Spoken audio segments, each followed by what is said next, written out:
Assalamualaikum warahmatullahi wabarakatuh. Selamat pagi anak-anaknya Miss. Apa kabar? Semoga dalam keadaan sehat walafiat ya. Hari ini kita akan belajar tema 1 mengenal organ gerak hewan dan manusia. Subtema 3 lingkungan dan manfaatnya pembelajaran 1. Disimak ya. Oke, dibuka bukunya halaman 144. Di sini ada teks yaitu Seni Gerabah Madura Warisan Leluhur Bangsa. Perlu kita ketahui bahwa Indonesia ini negara kita tercinta, negeri kita tercinta ini mempunyai kekayaan dan kebudayaan kesenian yang sangat besar. Salah satu warisan karya budaya sangat tua, luas persebarannya dan mampu bertahan hingga sekarang adalah gerabah. Ada yang tahu gerabah itu apa? Gerabah adalah barang pecah belah dari tanah liat yang dibuat secara tradisional. Jadi gerabah ini seperti yang ada di gambar, itu namanya gerabah. Jadi gerabah ini dibuat dari tanah liat. Gerabah konon sudah dibuat manusia sejak mereka hidup menetap dan mulai bercocok tanam beberapa ribu tahun sebelum Masehi.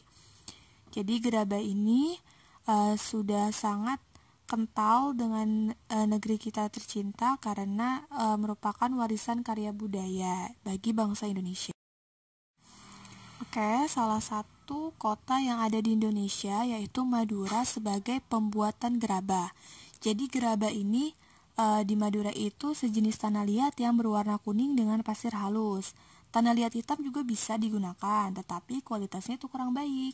Gitu ya. Jadi di Madura ini tidak semua daerah itu bisa menghasilkan gerabah. Karena kenapa?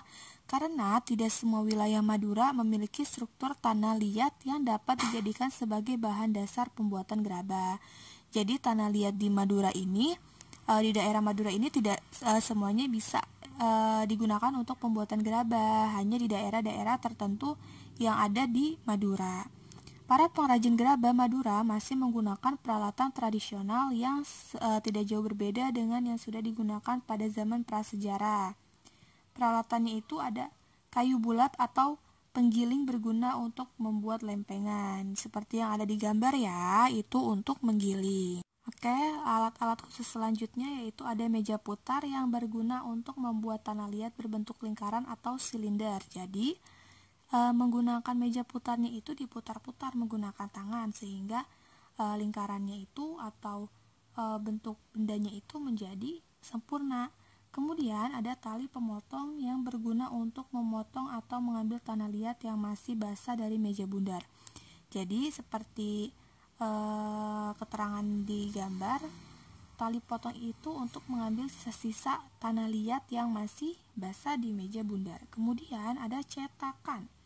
Cetakan biasanya terbuat dari gips yang berbentuk persis seperti model yang akan dibuat, yaitu cetakan berarti bisa dicetak.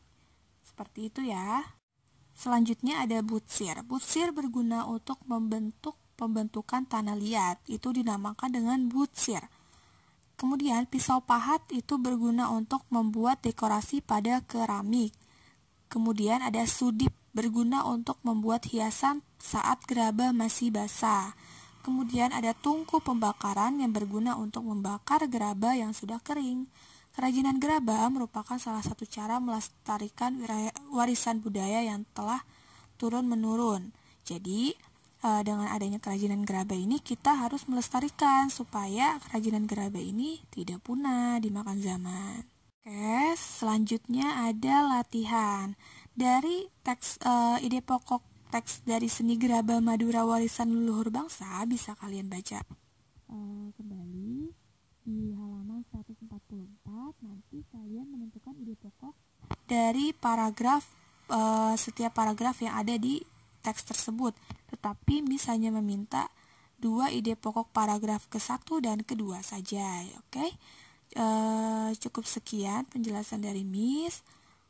Semoga dipermudah dalam mengerjakan. Kurang lebihnya mohon maaf. Wassalamualaikum warahmatullahi wabarakatuh.